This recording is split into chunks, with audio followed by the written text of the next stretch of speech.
We don't have a lot of freestanding detox centers in Anne Arundel County, so oftentimes what a person with an opiate use disorder would do would feign an acute mental illness, usually suicidality, to get them into the emergency room, and if they've convinced the mental health clinicians that they needed admission, then they would get admitted to the psychiatric unit, which would do the detox. So really they weren't there for a psychiatric condition, they were there because they were having withdrawal and they wanted detox. And then the other patient that we would have come into the emergency room would be a person that was seeking services for an opiate use disorder, and all we would be able to really give them would be resource information. We wouldn't be able to directly connect them to any outpatient or medication-assisted treatments, so they would become very frustrated, and the clinicians in the emergency room became very frustrated too, because they really wanted to help the person, but they were unable to do so because of lack of resources. So when I was hired as the addiction medicine nurse practitioner, they asked me if I would take an additional role as being the liaison to the health department, because they really didn't have someone that actually worked with the health department. So I agreed to do that, and that really is the basis of the foundation of how this program's been successful, because I was able to meet with the leadership of the health department and tell them what our struggles were, that our struggles were lack of access. And they tried, and I sit on a couple committees for the health department, the co-occurring steering committee and the change agent committee, and so those relationships were built. And then when we saw the overdose problem start to increase, we had the resources to do something about it through grant funding.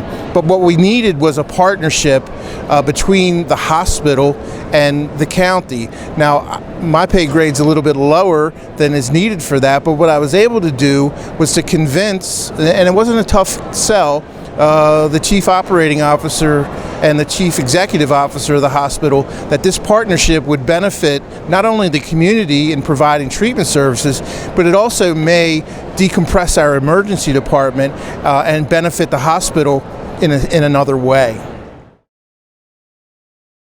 So from the beginning, one of the things that we saw was that the staff in the ED felt like they finally had something to help their patients. If you're a nurse or you're a doc or a nurse practitioner in the ED and you see the same person coming in week after week after week, it's very difficult to feel like you've done a good job because of that recidivism. So one of the things we saw is that people were actually getting into treatment. We've had many success stories, one of which comes to mind. We had a patient who had been a patient that came into the ED more than once, was admitted, usually very unstable. She had a co-occurring bipolar disorder and an opiate use disorder.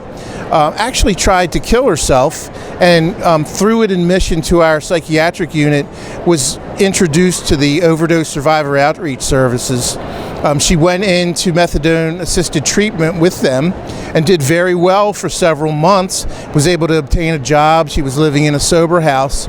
And then she had some very unfortunate losses in her life, which kind of decompensated her, but she was able to reach out to the peer support specialist, tell her that she was decompensating, and fulfilled a contract that they had, that they would come to the emergency room for treatment if that was happening. The reason I know about this is because when she was admitted, she asked to see me because for some reason she knew that I was the liaison that had helped the hospital get the ODSOS program, and I met with her for about 15 minutes, and there's really nothing better in this world than to meet with somebody who's changed their life, and this lady sure had. So our data clearly suggests that if we can put a peer at the bedside to meet with a person, we have much better outcomes. So we would like to expand the times that we can have the peers in the hospital.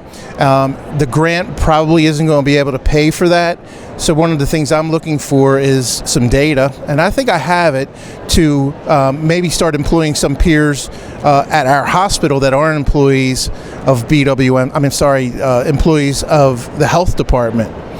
Some other things that we are considering is implanting some of the peer specialists in our crisis response units that work with the police when someone's in a psychiatric crisis in the community, the response team comes out and helps the police deal with that person, because often they're not the best equipped to do so. So we're thinking about trying to put someone in the crisis response team also.